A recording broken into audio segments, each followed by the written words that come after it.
Le grand show. Le monde est devenu un théâtre à ciel ouvert, avec des déclarations tonitruantes à celui qui sera le plus fort, à celui qui va montrer ses muscles, à croire qu'ils ont rien dans le cerveau, hein. Alors, ça fait 5 ans que ça dure, ça fait 5 ans, bon, bien avant, mais là c'est vraiment flagrant, on l'a sous le nez, que tout est fait pour nous diviser et nous monter les uns contre les autres.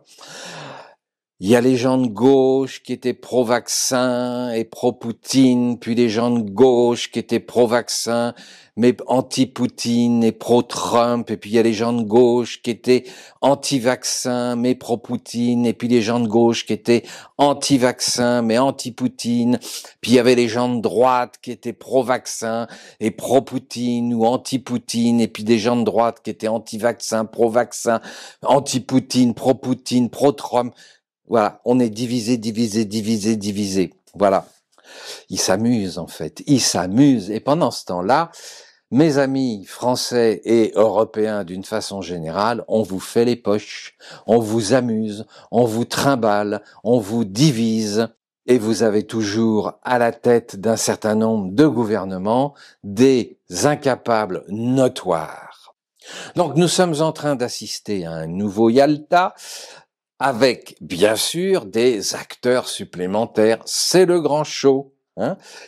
Chine, Russie, USA, le monde arabe, l'Inde. Et que vont-ils faire? Vous voyez, j'ai pas nommé l'Europe, parce que l'Europe, il y a personne qui représente l'Europe.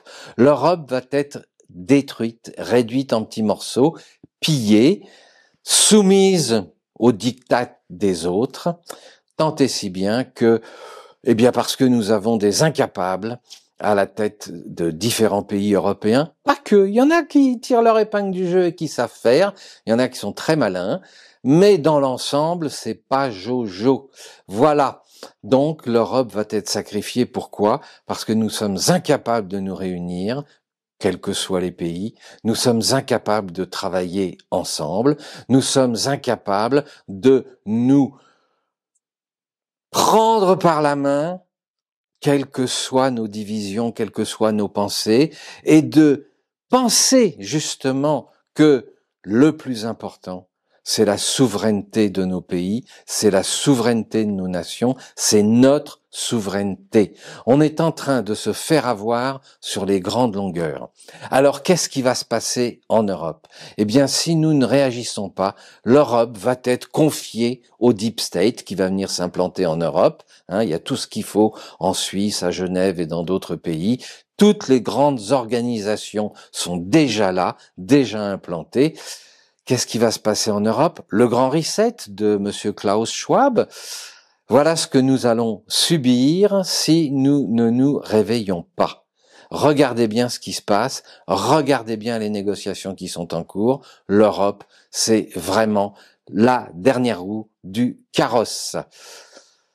Alors, évidemment, on peut l'accepter ou on peut le refuser. Donc, pour les prochaines élections, ou peut-être même avant, si on arrive à déclencher de nouvelles élections, il serait bon de changer les acteurs, de revoir un petit peu le casting, de réécrire la pièce de théâtre que nous voulons pour défendre notre souveraineté.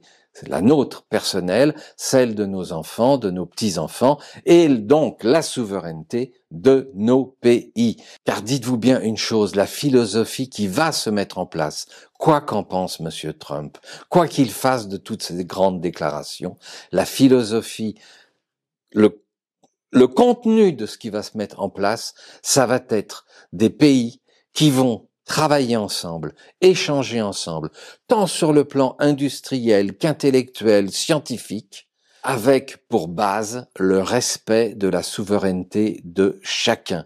Ils ne discuteront donc qu'avec des leaders, qu'avec des dirigeants, qui seront des dirigeants qui défendent la souveraineté de leur pays et de leur peuple. Et si vous ne mettez pas ça vraiment bien au fond de votre tête, mais surtout au fond de votre cœur, eh bien, l'Europe a de très mauvais jours à passer. Ce qui nous sauvera, c'est la capacité à travailler avec d'autres pays, avec d'autres civilisations. C'est la capacité à être créatif. C'est la capacité à créer du sens. Comment voulez-vous que nous créions du sens si on se laisse diviser les uns les autres? Comment voulez-vous que nous créions simplement au niveau spirituel, au niveau intellectuel, au niveau scientifique, si nous sommes complètement coupés en petits morceaux et opposés les uns aux autres? Les pays qui vont travailler ensemble, qui vont se réunir et qui ne vont pas essayer d'écraser les autres ou de dominer les autres, ce sont ceux-là qui vont créer de la richesse. Ne nous trompons pas. Nous sommes dans un changement de paradigme et les richesses du futur dépendent de notre capacité à collaborer tous ensemble. Alors, arrêtons de regarder tout ce grand cirque.